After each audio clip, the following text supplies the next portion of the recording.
পড়ে যাবে কিন্তু। এটা কি ধরনের খেলা?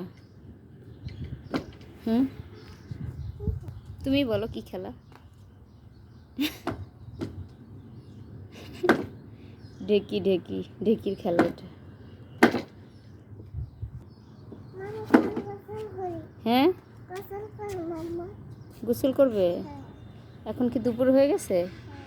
আজান দিয়ে দিছে? এগুলো কি? আটা? তাহলে তুমি ধরতেছো কেন? ময়লা লাগতেছে না হাতে? তোমাকে না একদিন বলেছি ময়লা ধরবা না। হলুদ মরিচের গুঁড়ো। উঠো উঠো উঠো, ধরো না, ধরলে গা জ্বলবে। চলো, অনেক রোদ, চলো আমরা গোসল করি। এটা তোমার হচ্ছে জন্মদিনের রান্না হয়েছিল এখানে, মনে আছে তোমার? হ্যাঁ, আন্টিরা আসছিল। এখনো গরম আছে?